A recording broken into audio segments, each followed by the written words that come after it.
So we're going to talk about passive income, you guys, how to make money today doing group homes passively with no money out your pocket. So it's the best of all worlds.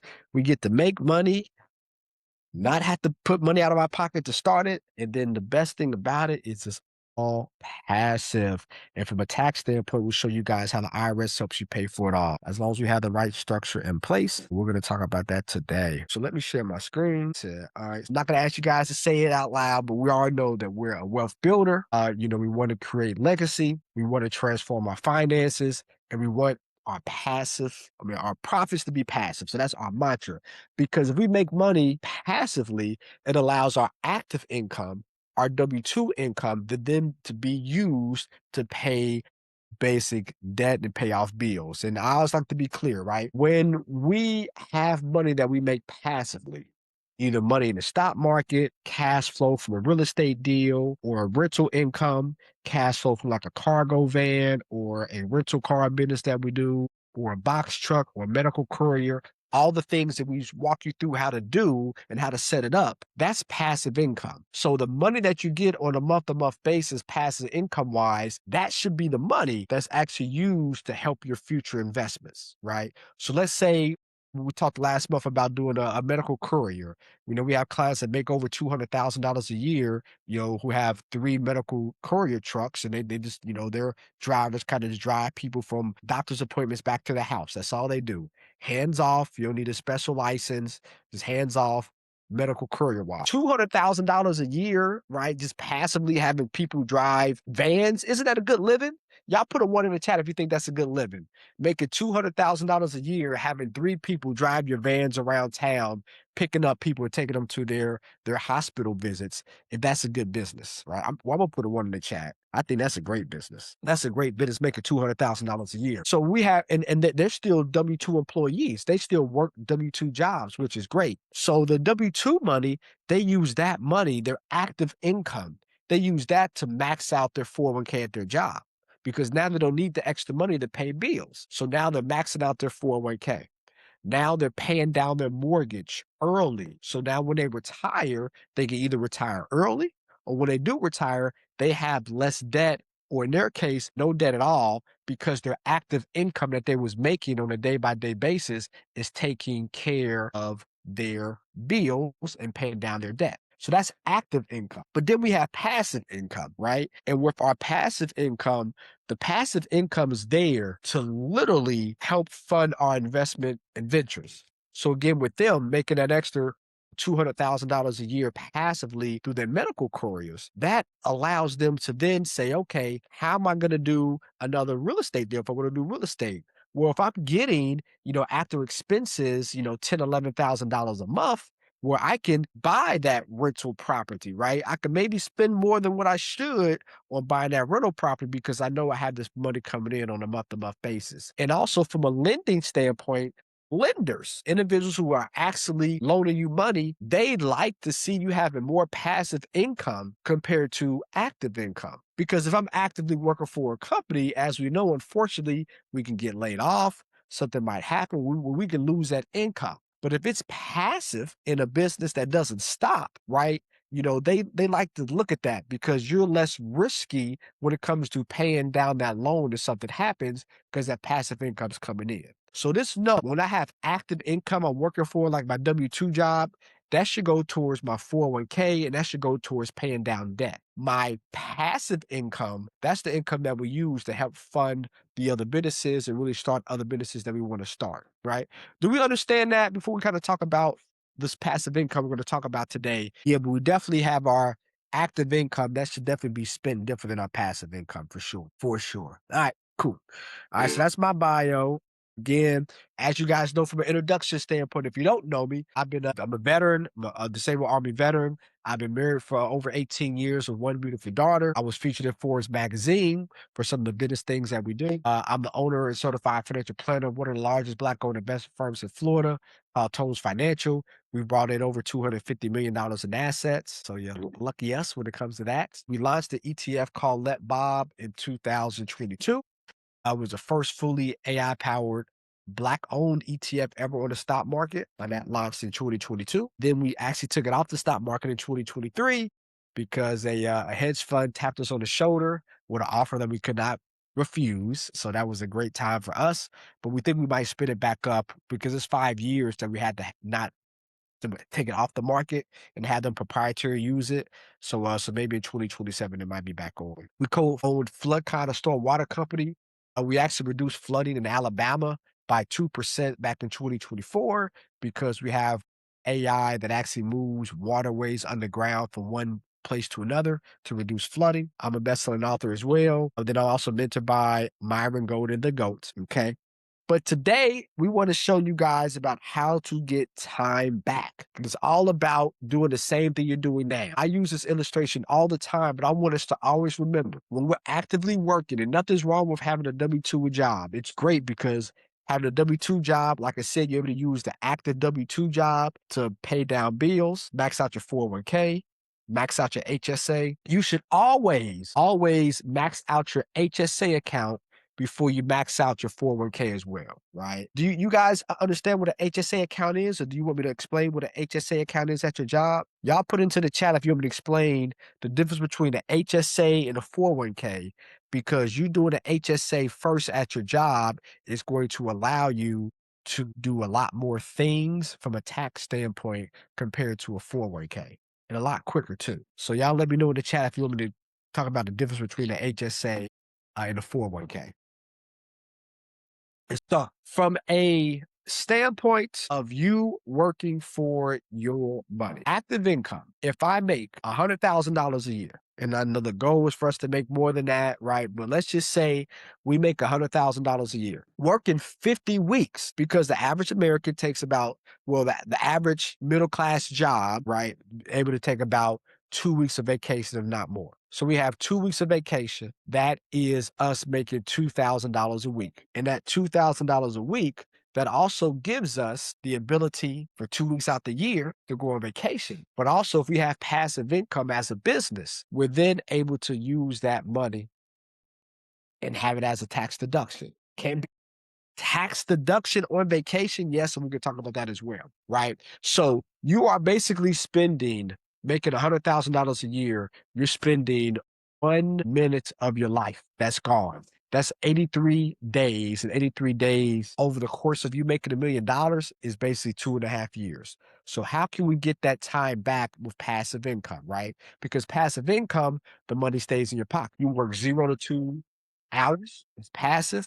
You're making $1,000 an hour, right? Zero money out your pocket because it's all passive, and you're keeping time, and time we can never, ever, ever get back. So how do we do this with group homes, right? So how do we do this with group homes? Again, we've talked about other ways for you guys to make money passively. We talked about many, many ways, but today we're going to talk about how to do this with group homes.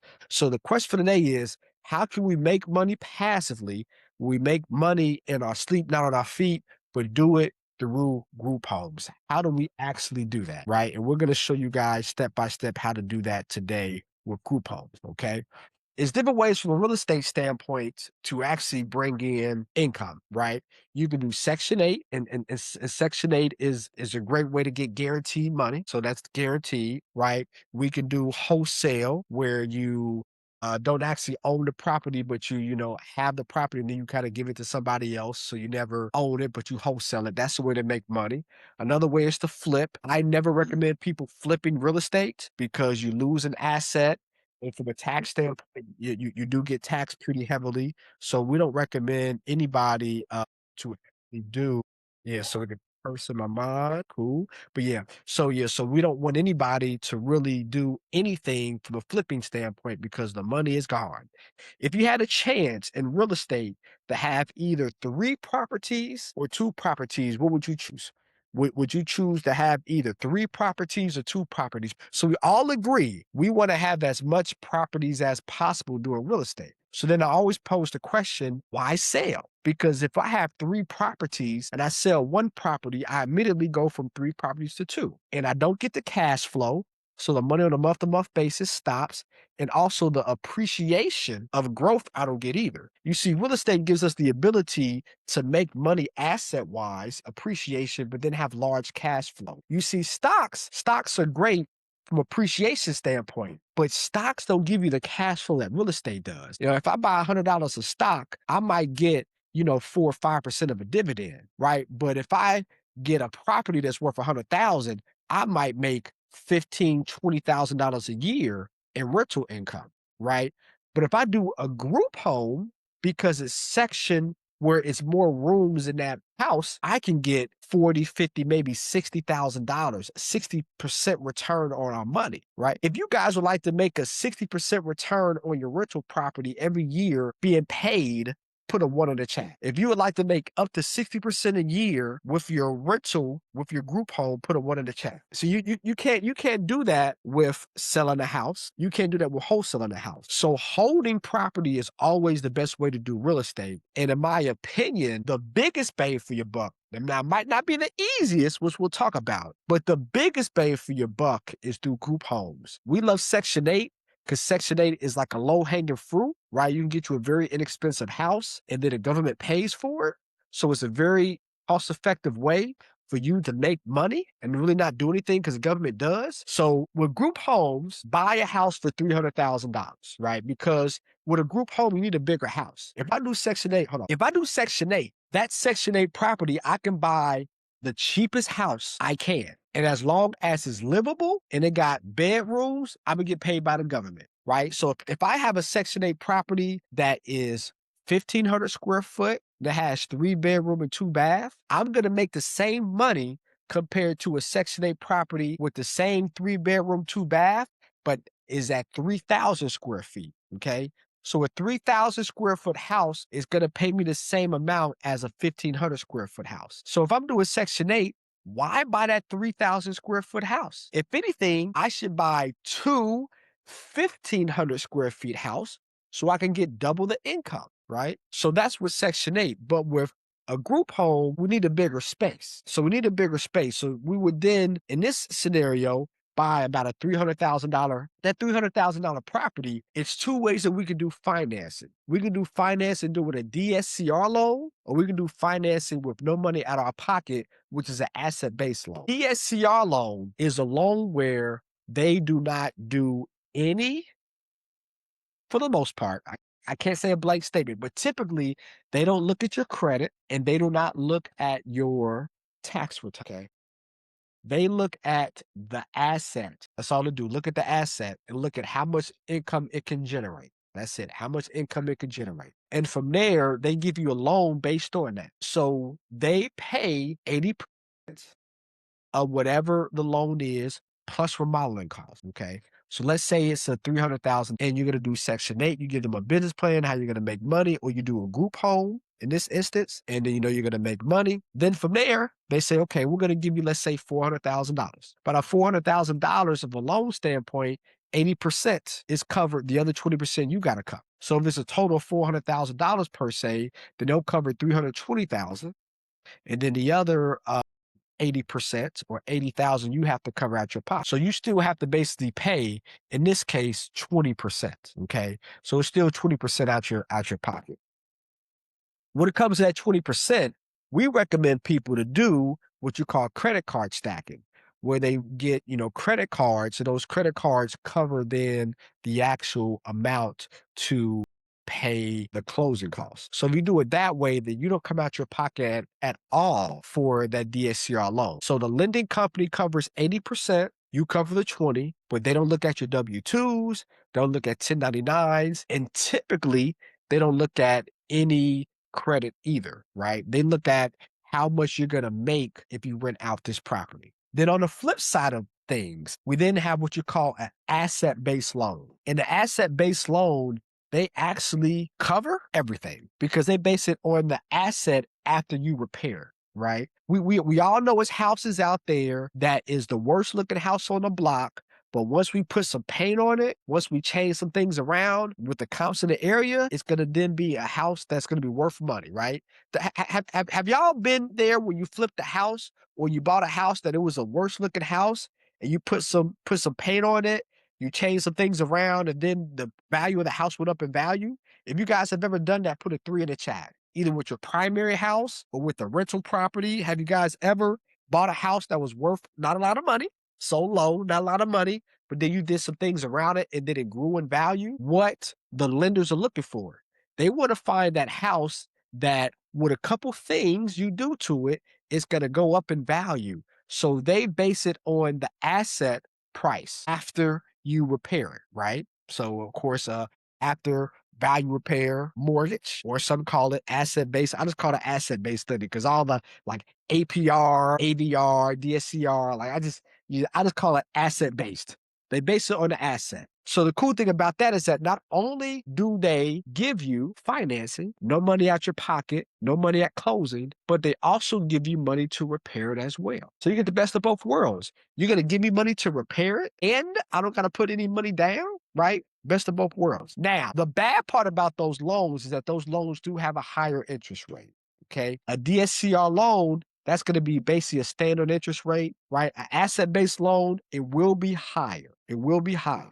Okay. And then typically you have to refinance into another loan within either 12 months to 24 months. Okay. So the interest rate's higher and they want you to refinance it out. That's how they make their money on the back end with the refinance and at a higher value. That's how they make their money, right? So, but by doing that, though, we're able to basically buy this now $300,000 house at no money out of our pocket. So a DSCR loan to the left-hand side is at $60,000, or an asset-based loan, nothing out your pocket. We do more. Is this money coming from a bank? Most lenders, they don't check your credit. If worse, they do a soft, right? Now, you get these from institutions, from private money institutions, from financial institutions. Your bank is not going to do a DSCR loan. They're going to do a conventional loan. Your credit union definitely won't do a DSCR loan. They won't do an asset-based loan either. So these are mortgage companies or lending agencies that do these types of loans. Your local bank is not going to do a DSCR loan. They're not going to do a asset-based loan.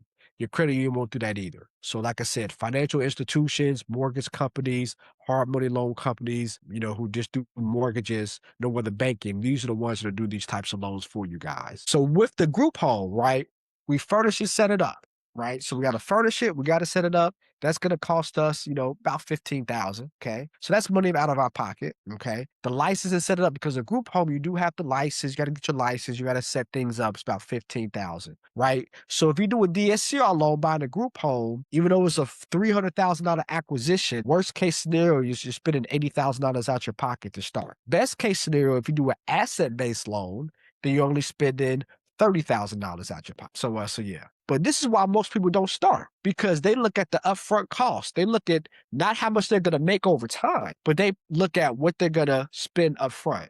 Let me know, has there any been a time that you guys didn't invest your money in an investment vehicle because you thought the startup cost was too much? If that's been you guys before, put a 1 in the chat. It's been me. It's been times that, I didn't look at the full picture of an investment. I just looked at the startup cost, right? I talked to a couple literally about 30 minutes ago, a wife and a wife. We was talking and they was talking about, they want us to kind of help start their stuff. But then we talked about kind of the cost of everything. They're like, I don't know. I don't know. I'm like, okay, well, you want to look at the cost of how much it costs to set things up, or the cost about how much you're going to make. And once we kind of turn the shift from how much things cost initially to how much they could make in the future, then the conversation changed. So again, how do we finance it? With 0% financing, like I talked about on the right-hand side, we leverage, right? We use other people's money. We use those hard money lenders, right? Yes, we have to pay interest, but it's a tax deduction. We haven't structured anything that's business related. That is a tax deduction. Section 162. As long as your deductions are fair, reasonable, and ordinary in the pursuit of income, it's a tax deduction. So if I am in the real estate business and I got a group home, then I have to have people in the home to make money. So I have to get a mortgage, which means I have to pay interest. So that is a reasonable business activity to have interest. So the interest that you're paying is a tax deduction. And like I said, for that 0% loan, that's usually 12 to 18 months, right?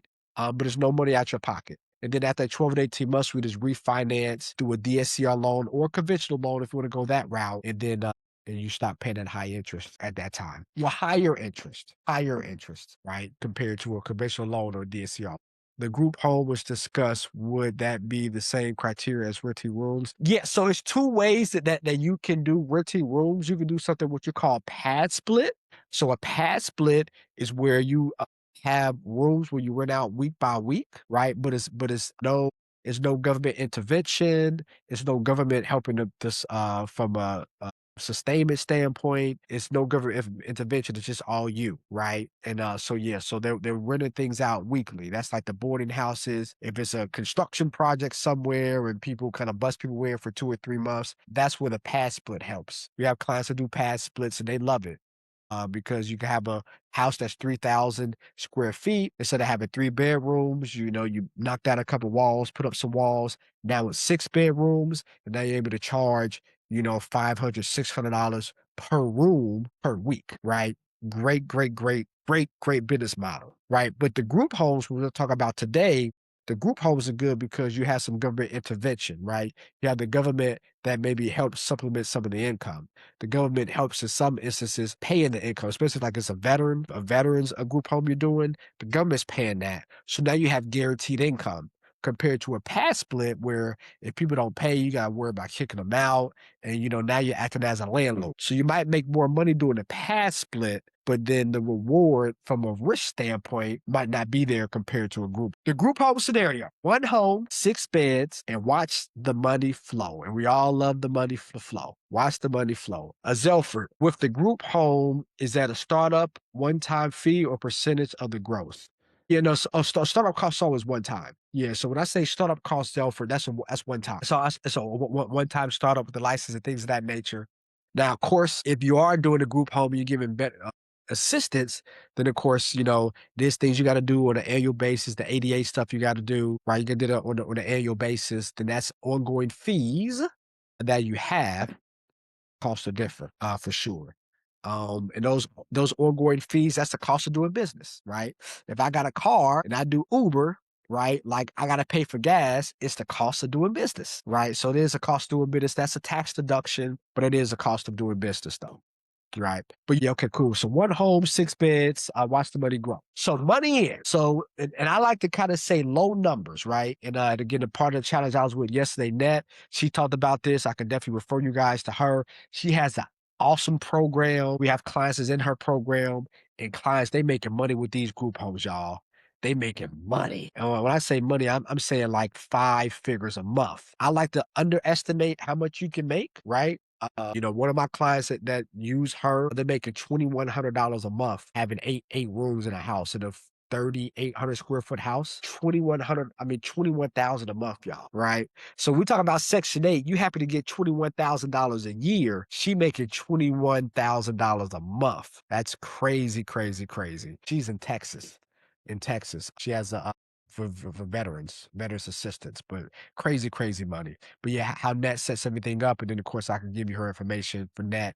You want to tap into her to kind of help you set everything up and get started. I definitely could help. But money in. So on the low end, 6 residents paying $1,400 a piece. That's $8,400 a month. Okay. Now we have expenses, right? So your mortgage, your mortgage is say about $1,900.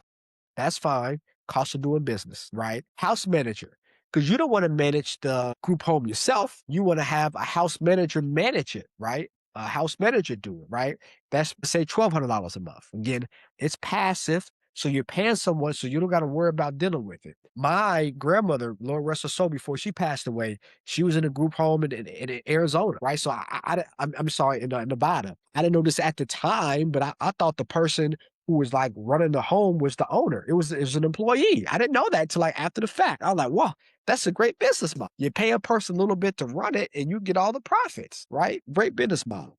Utilities, food, supplies, about $700. But again, cost of doing business, tax deduction, insurance and maintenance. You need insurance, maintaining the property, cost of doing business, but altogether you're pocketing $4,400 using this example. Not to mention, right, the things that you're spending money on is a tax deduction, so you get some of that back from a tax standpoint. So basically, you get $4,000 a month. And remember, the mortgage is being paid by the residents, not you. You're building equity so that $300,000 home is growing in value. So as that $300,000 home grows in value, your net worth is growing. You're getting paid $4,000 a month. basically $50,000 a year, and you're still growing your net worth. And the house manager runs the day-to-day operations, not you. So you're not trading time for hours. This is not because basically $50,000 net is like a W-2 job making about $90,000 after taxes and things of that nature. So think about a $90,000 a year job that you're working for. You're able to do this passively with no money out your pocket. Incredible, incredible model, right? So year one of the group home, cash flow, $48,000 a year. $4,000 a month. Equity in your house. On a $300,000 house, you should have it should grow by at least 3 to 5%. Okay. On average, most houses grow by 3 to 5% a year. That's the average. We have some years where the housing market's booming, some years where the housing market's slowing down like crazy, but on average, it should be about 3 to 5%. So if I got a $300,000 house, I should be having appreciation of 10 to 15 a year. Okay. So then the time you spent, what, 5 hours, maybe 10 hours at the most? That's it. And remember, who is maintaining and managing everything? The house manager is managing the day-to-day operations. And of course, you have a property management company that's maintaining the property. So you're completely hands off. You're able to continue to work your W-2 job if you have a W-2 job. You're able to run your other businesses, right? It's completely hands off. Making $48,000 a year and having an asset grow by $15,000 a year on top of that. Great, great business model, you guys. It is a great, great business model. A great business model, right? So yeah. So pretty cool. And compare, you pay that to a $48,000 salary. I mean, it's not even close. It's like comparing apples to oranges, you guys. Apples to oranges, right? So now you have to compound it, right? So this is where your life actually changes because it's not a 1 year thing. Passive income, because we're not working, this is something that lasts 5, 10, 15, 20, 30 years. It gets passed down to our family. The asset gets passed down to the family, and the cash flow gets passed down again. You see, our active income when we're working, we can't pass that down. We can only work for so long, right? We either retire, and when we pass away, we know we can't pass down our retirement to the family. If you're a government worker, your spouse can get her or his portion of what you worked hard for, but then when your spouse passes away, it stops. With passive income, it always passes down. And from a estate planning standpoint, we have a trust set up to make sure that when your family gets the money, they got to use some of the money to buy a life insurance policy. So then when they pass away, the next generation has a lot more money. That's what you call a legacy trust. Is anybody familiar here with a legacy trust? I heard of how a legacy trust works. So you want me to kind of explain real quick how a legacy trust works? So what a legacy trust is a way for you to pass down more money to your family. So let's say you have a life insurance policy and you have one group home. Let's say your life insurance policy is worth $500,000 and the mortgage on your group home is worth $200,000. So naturally, your life insurance policy pays off the group home. So now it's $300,000 left. Well, $300,000 can get spent pretty easily, right? I mean, imagine, right? One nice sports car wipes down half of that right there. Okay. So a legacy trust says in the additions and restrictions part of the trust, I want to have the beneficiary. In order for them to spend any of the money, they have to get a whole life policy. And that whole life policy has to have beneficiaries as the trust, and then it can't be used until the next generation. So now with that $300,000 that's left, some of that money buys a whole life policy. And let's say they use $50,000 of that policy. And we say legacy wise, you want to do 3 times as much as the previous policy. So if the first policy was $500,000, then that new life insurance policy should be at least $1.5 million. So now $50,000 of the $300,000 remaining that they could spend after they get the life insurance policy goes into a new policy. That's a whole life. They can't do anything with it, can't touch it, can't do anything. So now let's say the 2 children pass away. The group home is still being operated, so the group home income gets passed down to the family. The asset gets passed down to the family, like the house. It ain't worth $300,000 now; it's worth about $600,000 or $700,000. But then it's another $1.5 million that gets passed down to the now next generation. So the next generation with that $1.5 million, they want to spend that money. Of course they do. Not so fast, because setting up as a legacy trust, the additions and restrictions part says the next generation, in order to get that value of the life insurance death benefit, which is 1.5 million, they got to use some of that money to buy another life insurance policy before they get to spend the money. And if it's 3 times as much, it's not 1.5 million, now it's 4.5 million. So now the great grandkids get a $4.5 million whole life policy, and that funds the next generation. So now the next generation, they get 4.5 million plus maybe 2 or 3 group homes, plus maybe 2 or 3 houses on top of that. And that's how you continue to legacy, pass down more money and have them spend the money, but pass down more money using a legacy trust. Are you guys familiar with that thought process on how to do a legacy trust? Who conduct this trust generation to generation? Great question, Zelford. So of course you would set up a successor trustee, right? So then the successor trustee, he or she has to make sure that, the well wishes are done. So the successor trustee, they're the ones that that have to distribute the money, to the children. Well, since the successor trustee knows that the children can't get the money until they get that life insurance policy on themselves, right? Then they just make sure that the beneficiaries don't get the money until they get that life insurance policy and it's in an act, right? So yeah. So the successor trustee. Yeah. So now with the group home, not even talking about all the money that they do for the trust, but with the group home, look at here. We spent $0 to buy that asset. We had some startup costs, but that's the cost of doing business. Over 5 years, that $4,000 a month profit, right? Making 8%. Because again, our passive profits, what do we do with our passive profits? Use that money to invest in other passive profits. We don't do that to fund our lifestyle. Our lifestyle was done by our active income. Our active income. So now with our active income, we don't got to worry about saving money, investing money, right? We can just live life and have fun. Our passive income is the investment vehicle that drives us to make money from an investment standpoint.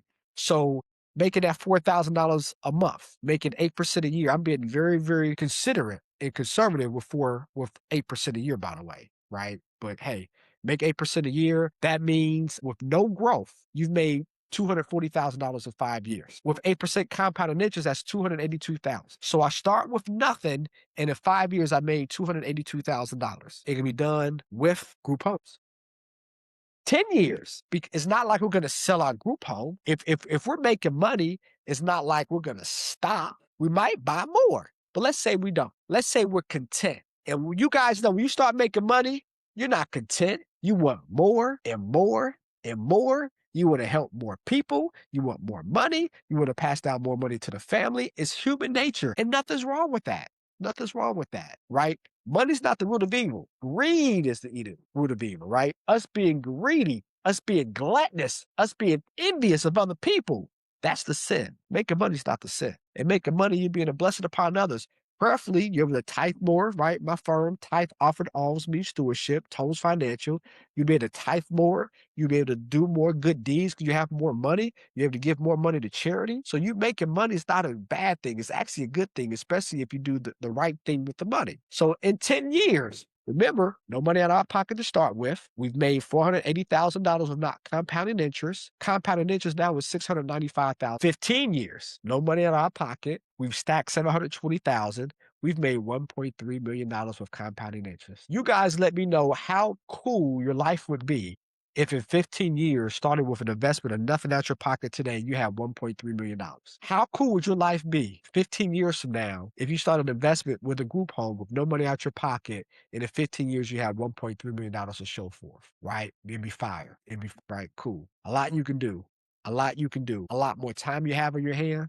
A lot of success you have in your hand, right? Right, Marcelia, being a blessing upon others, right? Being financially free, not having to go to work, not thinking about taking off on Juneteenth because you ain't working anyways, it don't matter, right? You having a cold like me yesterday and not coming to the office, it's okay, right? I got a staff, it's okay, we can pay bills, right? It's a lot more things you can do when you're financially free, and passive income gives you the financial freedom that you deserve. Not active income. Your money that you work for, punching the time clock, that's not going to give you the income that you need to be financially free. The income that you need, the wealth that you want and you deserve, you receive that when you have passive income, not active income. And that's not counting the house itself because the house grows, you have equity and appreciation. The 4K a month is still coming in at year 15 and then some. That does not include inflation. It ain't no way in 15 years you're going to be happy with getting $4,000 rent like you are today. In 15 years, that's probably closer to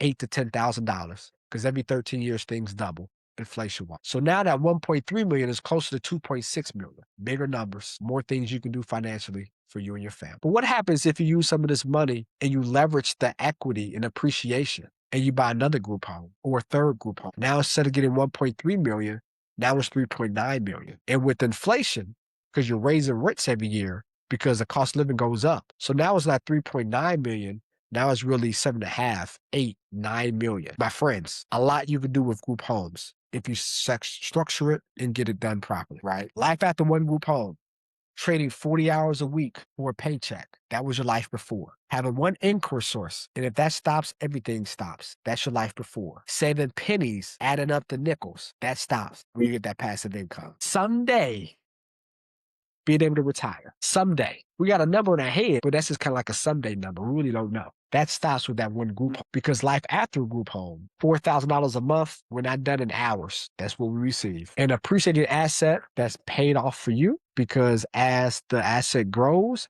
your net worth grows, and with the cash you're getting paid on a month-to-month basis, you're paying down a mortgage. So we have an asset that increases and a liability that goes down, and you don't got to work for it. Profit compounding towards $1 million over 15 years. It should be sooner than that, though. A repeatable system because we've done it the first time. Has anybody done something the second time and it was easier doing it the second time than the first time? Right? When y'all made that delicious recipe, the second time was a lot easier. When we rode a bike for the first time, right? If we bungee jumped, it was probably easier the second time. We learned how to swim. A lot easier to swim the second time compared to the first time. Well, that happens. And since you have a repeatable system, it's easier for you to buy that second group home. And we got all that income coming in. It's a lot easier for you to buy the group home. It's easier for you to buy the fourth home. It's just a system then. In a system, you just rinse and repeat. And you're probably providing housing to people who need it. I'm a disabled veteran. I just got lucky that, I didn't get strung out on something that puts me on a corner asking people for food. It's people in Iraqi freedom like me that have PTSD through the head. What they couldn't live for after fighting the country because mentally they're not all there because what they seen. You will be a blessing upon those people. They need housing. They fought for our country. You can be the ones that's helping them. So you're doing a good deed and getting paid for. One home is freedom. 3 homes, that's 12K a month, that's 20K a year, is financial freedom using the same playbook. The first home is the hardest. Anything after that, it's easy. Easy, easy, easy. And how to set this up from a tax standpoint, then I'm out of here. We then have it set up where we have 2 companies. The operating company, that's collecting the income, that's paying the staff, the food, utilities that holds the license, right? They make the money, they collect the income, they run the group home. That's your operating company. They're running the business, okay? And then because a group home, it's a lot more moving parts, so it's a lot more maintenance that needs to be done. Then you set up a property remodeling company. That's the maintenance company. And you basically pay your own company. So now when we pay our company, we get income. Let's say it costs us $10,000 to maintain the property. We make $10,000 and we pay our company. That's a $10,000 tax deduction from our operating degree company. So if we make $50,000, we're not taxed on $50,000, we're taxed on $40,000 because that's $10,000 to pay the remodeling company to manage the property. And now that $10,000, we use that to buy supplies, right? To pay people. So now we was able to shift income from a paper loss standpoint and to bring down our tax liability altogether, right? Who owns the house? Your LLC in Wyoming owns the house, of course, right? But they do the modeling repairs. They take the depreciation, right? Because you get to depreciate the property. That's a tax deduction in the first 5 years, right? You lease the home to LLC number 1, and it shows losses on paper. And losses means we don't pay Uncle Sam. So we're making $50, $60, $70, $80, $90,000 a year. One of my clients, over $200,000 a year. We're making that money, but we're showing us breaking even or even having a loss on paper. So I make over $200,000 and literally pay nothing in taxes. My friends, that's why it's very, very smart to have 2 different companies, not one. The third company is the holding company in Nevada that holds the property. I'm not talking about that. I'm just because I had a DM. Does that include the property holding company? No. I'm just talking about like the operations part, not the protections part, the operations part. Why split this? Protection. If operating side gets sued, the house is in a different company, right? Really, the house is in the LLC based in Wyoming. So you're really, really protecting yourself that way. Deductions, remodeling costs, plus the depreciation housed up in the property company. So again, we're moving losses to one company, right? So then we have that huge incomes minus those losses. We pay no taxes, or at least a small amount of taxes. And one tax return, which is the best part about it. The LLCs, they flow through the U where the profits meet the paper losses. So one tax return gives us the best amount and best ability to decrease our tax liability, right?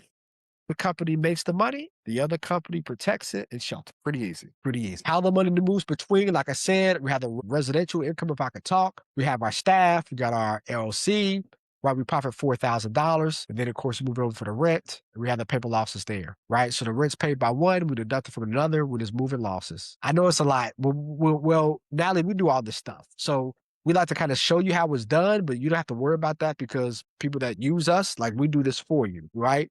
Yeah. So yeah. So this is kind of high level how it's done. Where you're moving money between, right? So yeah, pretty easy, right? Mortgage interest, taxes paid, repairs, right? That's a paper loss. Depreciation, because you do so a depreciation is different than a deduction, right? A depreciation is basically something that's non-cash, like a house, an asset. You depreciate an asset. A deduction is something where you get cash for. But then, of course, if you're paying the rent, so like your rent that you're getting, you're using that to kind of pay the remodeling company or the property company on a month-to-month basis. That's what that $1,900 is. So yeah, cool. And where do the paper losses come from? Well, again, depreciation is a big one. The left-hand side, remember, we like to do depreciation schedule. It's called a cost segregation study. So with that, you're able to depreciate not over 27 years, but over 5 years. So I talk about advanced planning. I like to make things simple because you can depreciate a $250,000 property over 27 years. So the IRS says your property, so you spent $300,000 for the property that we showed earlier, but you're not able to depreciate the whole 300,000. You can do 250,000. And they allow you to get a $250,000 tax deduction over 27 years. But if you do a cost segregation study, you get to get that $250,000 tax deduction, not over 27 years, but over 5 years. So that means that you don't get $9,000 a year of tax deductions for 27 years. You get $50,000 of tax deductions for 5 years. I don't want the IRS to be paying me over time because they might change their mind. I might die. Anything's going to happen. I want all my money as soon as possible. And that's why we do a cost segregation study so that you get that $250,000 of tax deductions over 5 years, not over 27, okay? The right-hand side, remodeling, right? When you remodel something, that's a deduction. A deduction is what you get immediately now. A depreciation you get over time. A deduction you get now. Depreciation is a structure. Deduction is things that's improvements or things you're doing today. Okay? So let's say 8,000. Again, we talked about the improvements you depreciate. Cost segregation study that I talked about. So basically, the magic trick is that the IRS sees it on paper. So now the LLC lost $20,000 to $30,000. LLC lost $20,000 to $30,000. So then operating company pays us for a service of $20,000 or $30,000 because that loss we can't pass down to the next year. So it pay us $20,000. We just had no taxes in our property management company, and we have another $20,000 plus deduction because anytime we pay a company to do something, it's a tax deduction. I know it's high level. That's what we do, but it's basically just know that you're able to make money and not pay taxes. That's what it comes down to. We make money and not pay taxes by using advanced paper loss strategies, which we do for our clients.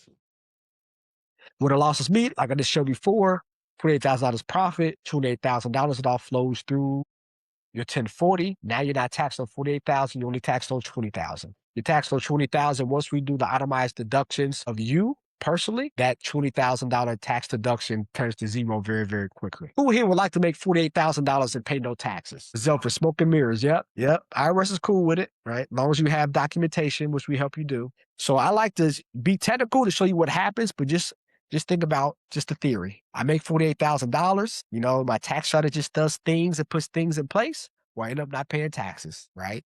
And we do the rest. Pretty cool, right? So again, cash profit, $48,000. It's the same, right? If it's poorly tracked with no structure, then you miss things. That's why it's great to tap into our mentorship for us to retain us, help us with your bookkeeping. We help you with your bookkeeping. So then you don't have things that's not tracked. You're able to see things not conceptually, but visually. Okay. In this case, we're capturing $28,000 of paper losses. A lot of tax deductions you get. So your taxable income, not 48,000, but it's 20,000 doing that one thing. So now you're not taxed on $14,000. You pay taxes in this case of 6,000. And that does not include any itemized deductions. So theoretically speaking, you should really not be taxed at all. But worst case scenario, you have to pay 6,000 in taxes. I'd rather you pay 6,000 than 14,000 any day of the week. And lawsuit wise, doing it the old way with no structure, you're exposed. Doing it our way, the house is in LLC number 3, not 2, but 3.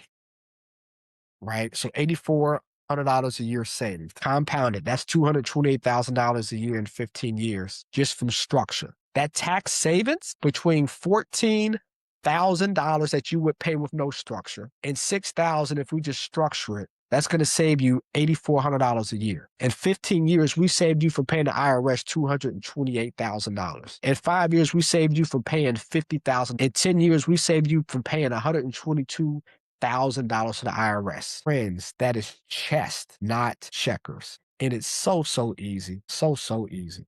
You guys, thank you so much. People that's part of our coaching community. Tomorrow, like I said, we have a person that's going to talk about mobile homes. So yeah, that'll be pretty cool. How to buy mobile homes for 0 to nothing and how to flip them. Again, I'm not about flipping, but mobile homes is different because mobile homes go down in value. So if you want to flip houses, maybe you flip mobile homes. And she'll talk about how to do that and how inexpensive it is to do it. That's tomorrow at 12 o'clock. You guys, if you have not tapped into our mentorship, I'm telling you guys, we have mentees in here now.